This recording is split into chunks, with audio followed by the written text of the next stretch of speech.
Okay, guys, appreciate you coming out.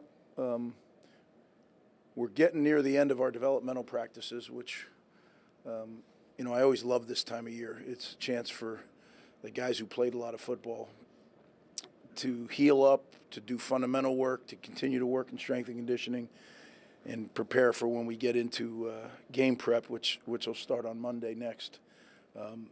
So we have, what's today, Thursday? We have one more developmental practice on Saturday, which I love it because you see these young guys when they get all your attention.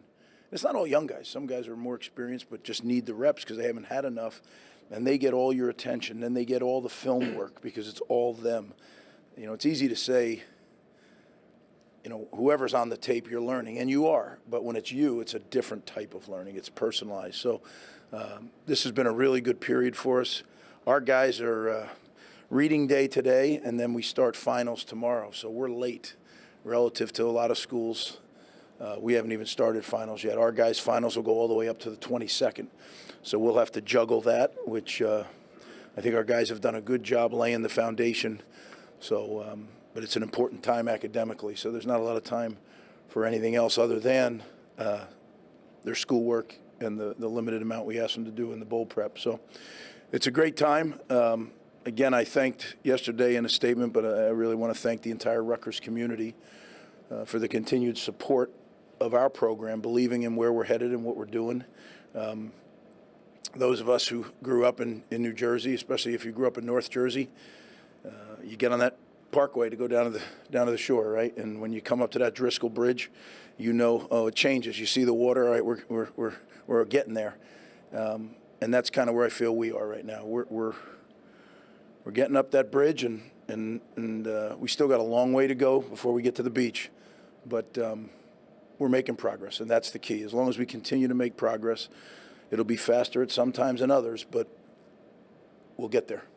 So again, it means so much to me, to our family, my family, and to our entire staff and organization that the Rutgers community is behind us, and that we can continue to move forward the way that we are. So I'll open it up for questions. Greg, your coordinators get extended yesterday too. Can you talk about the importance of bringing them back and what they've meant to the program here? Yeah, we have, in my opinion, the best coordinators in the country. I have total faith in them. They do an unbelievable job. It allows me to do my job. None of us are always right. What I know is these guys work more focused and work harder than anybody I've ever worked with, both of them. So it really is a pleasure to work with them, and they lead their staffs in a way that, that excites me. Greg, this is an incredibly turbulent time in college football. To know that there seems to be a lot of stability here, not just with you, but with the coordinators, and also, if you read the news, with the players deciding to stay. Is that stability a selling point for this program now in your mind?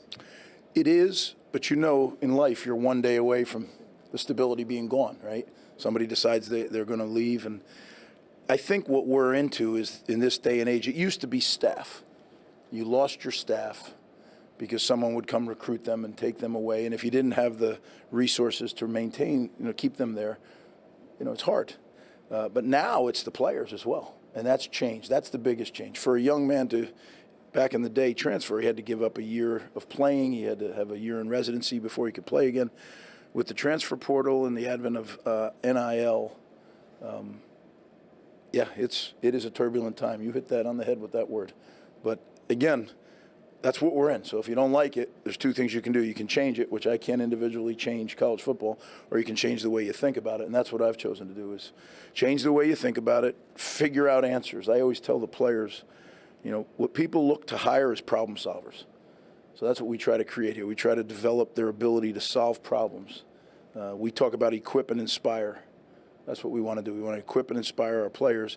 The equipment we give them is the ability to figure things out, to problem solve, and not only on the football field, but in life. So that's what I have to do. We have to figure out a way to take what we are, and I think we're different, and capitalize on that, even though we may not have some of the things that other people have. That's the way life is. You got to figure out who you are and then how to leverage that.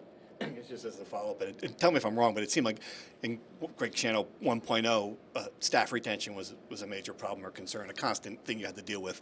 It seems like that has been something that's been the opposite this time around. I mean, is that true, and how much easier does that make your job if you don't have to deal with that? Yeah, I mean, it is. It's factually correct.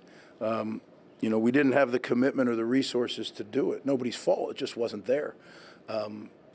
Right now, to be able to hold on to Joe Harasimiak and Kirk Shiraka is hugely important to this program. And like I said, I'm indebted to the Rutgers community, to our president, to our board, to our athletic director, everybody who stepped up to make this happen. And it is a year-to-year deal, right? I mean, every year you're going to come under attack. That's the competitive nature of college football these days, and it's only going to get more competitive. It's not going to get less. And that's why you got to work really, really hard. And when you have an opportunity, you got to take advantage of it. And that's what we're trying to do, in this bowl game. Coach, if you're on the Driscoll Bridge, what's the shore? What's the beach for this program? And how does being here till 2030 help you get there?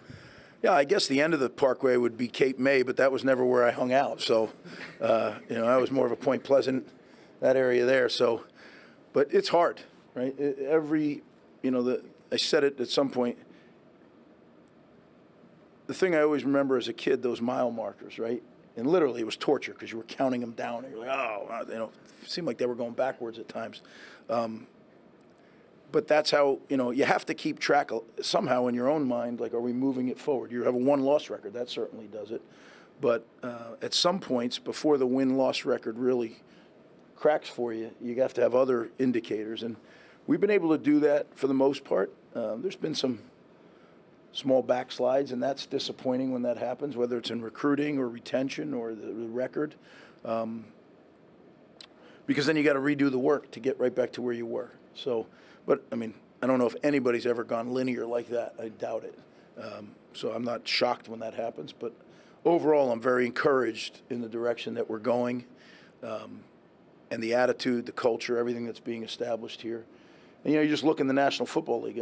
I did a count the other day. We have 10 guys, since we came back, 10 guys that report to an NFL franchise and call it their job right now. That's pretty cool. We're building it, right? We've had, 2 draft classes to do it, and we have 10 guys that go to work every day, right? And then you look at the guys that are out there that are doing things other than football. That's exciting to me. That's what college football is supposed to be about. The ones that are the very best get the opportunity to do it professionally. The ones that weren't had a great experience. They get a great degree from a tremendous university like Rutgers, and then they will get a job and do something that they're passionate about. So, yeah, it's good stuff. Greg, you guys are reportedly hosting a transfer portal quarterback this weekend. What does that mean, that pursuit of a player at that position? What does that mean for Gavin Wimsatt in the quarterback room? Well, I'm not allowed to talk about individuals, so I won't. But as I've said to you guys before, the transfer portal is a very real part of college recruiting. The way we use it is to bolster our roster. So if there's a fit, and it's got to be, first of all, it's got to be a talent fit. The guy's got to be a talented enough player that we believe he can help us win. But that's not where it stops. It has to be a culture fit. And when you deal in the portal, if it's not a culture fit, it's a very dangerous thing, because you wouldn't be bringing the player here if he wasn't a good player. So if you know he's a good player and he's going to make plays, when people make plays in sports, they have the inclination to be followed because guys want to make plays. You got to make sure that when you bring someone here that he's a cultural fit. We've been very, very fortunate with our portal guys that we've brought in that they have been a cultural fit. Now, we work very hard at it, but, it's hard to be right every single time. So that's what we look at it. We just recruit the high schools that way, and we don't change it all for the portal. So we don't just jump in and offer guys right and left, which is common, right? You see a guy go in the portal, he's got 50 offers. You don't see our name there because if we don't know, if we don't have a connection, we're not going to get in the game. Just, I don't want to bring somebody in here that could be a detriment to the overall good of the program, no matter how talented they are. Just as a quick follow-up, I imagine these are sensitive conversations, but what is your conversation like with Gavin about potentially bringing a visitor in that situation? Yeah, I'm not going to get into all the personnel ins and outs. I just, that's internal, right?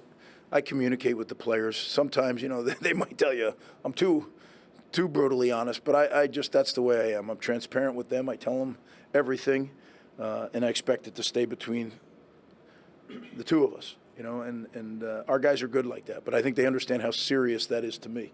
trust is everything to me. We'll go Chris, Richie, Josh, and Pat to finish right on the line. Just with so many guys deciding to come back and kind of, delaying their pursuit at the next level, what do you feel like that says about the program, the culture here, that they want to be a part of this and they want to keep building here and kind of help to see this thing, this through? Well, I think it says, number one, they love their teammates and they love their coaches. They love Rutgers, and they really want to make Rutgers what they came here to do. Like a guy like Mo Toure came here and Rutgers wasn't very good, and he had to live through a lot of it not being very good. And now he can see that glimmer of light, and he wants to be the guy that puts us. And, I could say that for every one of them. Kyle Monunga, you go down the list, all of them that decided to do it, to stick around, they are keenly focused. Like they want to, coach, who are we bringing in? Who do I got to talk to? I mean, they are all about building this team to go win next year, right? Because that's all they got. They got 1 year, and they want to break through, and then leave a legacy. So I think it's all very important to them. And then they'll also improve. They know if they stay another year, they're going to improve their status in the draft. This is a developmental program. I think we've proven we get guys to the league. If they're talented enough, we're going to get it out of them, and they're going to be mentally tough. They're going to be really, really have a high football IQ, and that's what you need in the NFL. You need reliable guys. Greg, how hard has it been over these past couple of weeks between a bowl prep, recruiting the portal, evaluating your team for next year? Just kind of take me through how crazy this past 2 weeks have been. Yeah, this is the most chaotic time, but I would have it no other way. I love it. I love all the different things happening at once. I have a great group of people that work with us, so they keep me straight. And Eric Josephs is our director of player personnel. This is his Super Bowl season right now. I mean, he is on point, and he's got us going all over the place. And the coaches do an incredible job. When you have leaders like Kirk and Joe that really, they take ownership of the offense and the defense. And I ask them a lot of questions, not only about our football, but about our recruiting. What do you guys, and then all the assistant coaches, everybody contributes to the evaluation, and then everybody contributes to the recruitment, right? So those are the two things. First, you got to figure out, is he good enough? Then you got to figure out, is he a cultural fit? And then you got to go get him. So it's really a three-part exercise. The final part being maybe the hardest, getting harder every day in this day and age of all the stuff that's going on. But, yeah, I love it. It's now, don't get me wrong. When the game's over, I am looking forward to getting a little sleep. But right now it's exciting. You'll be coaching at Rutgers from now through 2030. What has this program meant to you over these years? Yeah, it's meant everything. I mean, I've said it before. I made a bit of a bonehead move leaving because I really think we could be in a really sweet spot right now. But you can't change life, right? You make decisions with the information you have at the time. And but I am thrilled to be here, and I'm thrilled to know that that this is where I'm going to be coaching, right? I'm not getting younger, so this will be it for me, and it's fun. I love that. Final question. I guess one of the guys who announced he's going to put his name in the NFL draft is Max Melton. Can you confirm or just let us know if he's going to be playing in the bowl game, and then also what's his prospect what's his outlook as an NFL player? Yeah, Max is he'll make that announcement if he's playing in the bowl game, and I'm going to leave that to him because that's his, right? Max is going to be a very good football player in the National Football League. He's got all the skills to do it. He's got the mindset to do it. Yeah, I mean, I think he's only going to go like this too in his draft prep because he's really, really physically very, very gifted, right? And one thing that wasn't fair, like, in the beginning of the season, he was getting dinged a little bit by people saying, oh, he's not playing. He had a broken hand. The guy played with a broken hand for the beginning of the season. Never said a word about it, never told you guys about it, right? Because he knows I would have not been very pleased if he told you. But, and you try playing corner, playing press technique when you can only use one hand, right? So he was playing a lot of off technique if you go back and look. And his game, he's so fast that press is something that he's very good at, because he can take some chances and has makeup speed. So, but he battled through that, and then as it healed, I think you can see if you look at mid-season on, his game went like that. That's the player he is.